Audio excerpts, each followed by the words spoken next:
Pernahkah kita merasa sebagai orang tua, tiba-tiba merasakan anak kita sebagai anak remaja, tiba-tiba ada perubahan yang terjadi kepada mereka. Mungkin mereka secara tiba-tiba pandai melawan, pandai menjawab, ataupun yang lebih parah lagi, mereka secara tiba-tiba merasa kita sebagai orang tua, sebagai parents tidak bijak lagi di mata mereka. Oleh itu di dalam video ini, saya mengajak kita bersama-sama untuk belajar sesuatu tentang perubahan intelektual yang terjadi di dalam anak remaja kita. Mari sama-sama kita saksikan. Saya percaya Anda pasti akan diberkati dan Anda belajar sesuatu yang baru lewat daripada video ini. Nama saya Pastor Malius Salim. Saya berada di kumpulan ataupun kelompok 3 dan saya ambil bahagian dalam fasa perkembangan intelektual menurut beberapa peringkat. Ada 4 peringkat atau tahap perkembangan intelektual yang ibu bapa harus mengerti. Tahap pertama, daripada umur 0 ke 2 tahun, yang disebut sebagai sensorimotor. Anak belajar melalui tindakan dan darah. Anak belajar melalui tindakan dan darah. Tahap yang kedua, pra-operasional, 2 ke 7 tahun. Anak mula guna bahasa dan imaginasi mereka. Tahap ketiga, konkret operasional, 7 ke 11 tahun atau 12 tahun. Anak mula berpikir logika, tetapi masih terhad kepada benda yang nyata. Tahap 4 yaitu formal operasional, 12 ke 15 tahun ke atas, yang disebut sebagai remaja. Mula berpikir secara abstrak dan mereka mula kritikal dan mula banyak menguji sesuatu dan mula banyak mengkritik. Idea. Contoh. Itulah sebabnya kenapa waktu anak masuk remaja mereka mulai banyak bertanya, bahkan mulai mempertikaikan pandangan kita sebagai ibu bapa.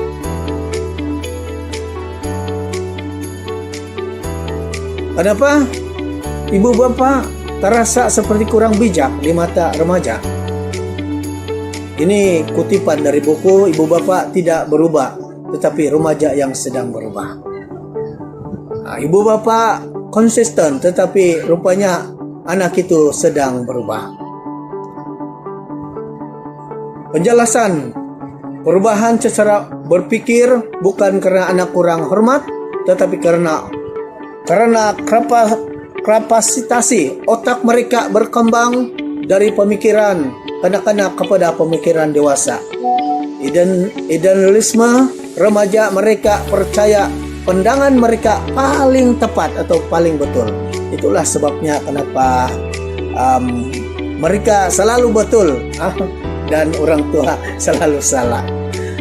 Kalau dulu semuanya yang ibu bapa cakap dianggap betul, sekarang mereka ada counter argument.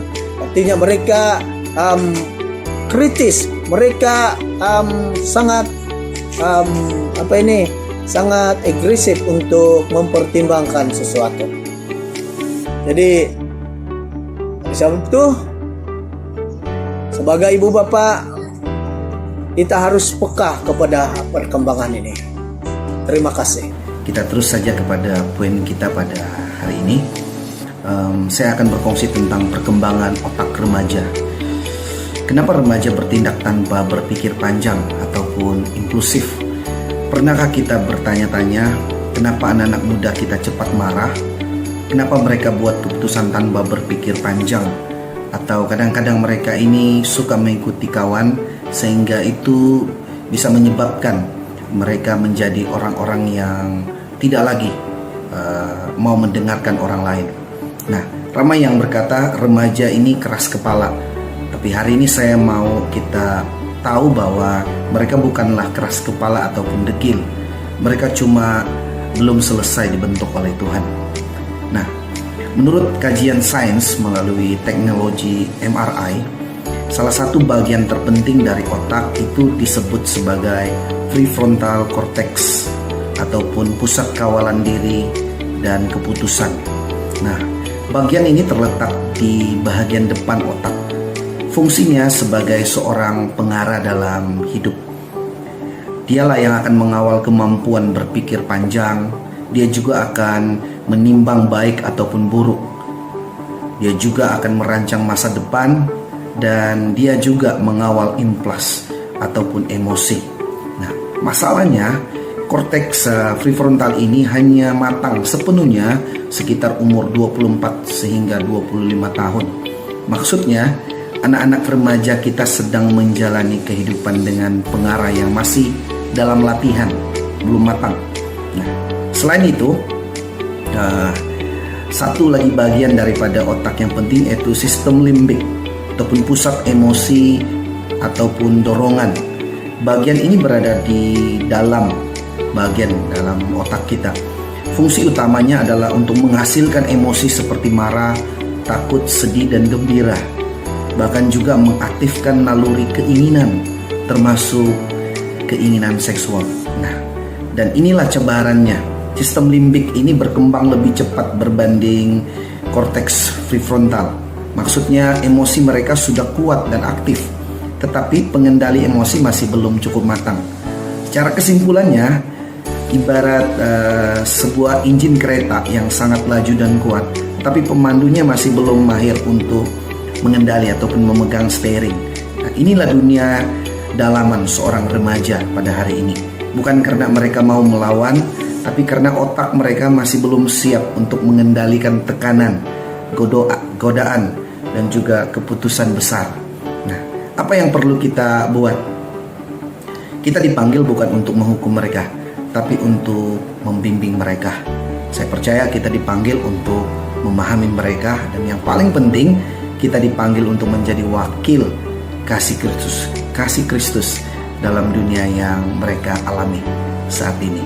Nah, yang kedua adalah bagaimana kita sebagai parent ataupun ibu bapak perlu menyesuaikan diri dalam cara membimbing mereka ini ataupun remaja.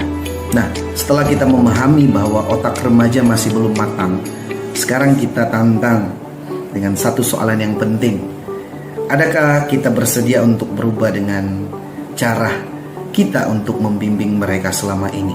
Nah, karena kita tahu zaman sudah berubah, remaja tidak mau lagi dikawal, mereka mau difahami, mereka mau didampingi oleh orang-orang dewasa, mereka mau didengar dan bukan untuk menghukum mereka. Itu sebab kita sebagai ibu bapak ataupun guru ataupun pelayan di dalam gereja perlu beradaptasi, karena ini penting. Kita harus mendengarkan mereka dengan hati yang terbuka. Kita harus pikirkan masalah hidup bersama mereka, bukan pikirkan semua untuk mereka. Kita harus ajak mereka berbincang secara terbuka, bahkan tentang media, pergaulan, iman, dan berbagai macam hal lagi. Dan letaklah batas moral yang jelas, tetapi dengan kelemah lembutan, dengan kasih. Nah, remaja tidak perlu pembimbing yang garang ataupun keras. Mereka cuma perlu seseorang pembimbing dengan membimbing dengan kasih. Itu saja. Terima kasih.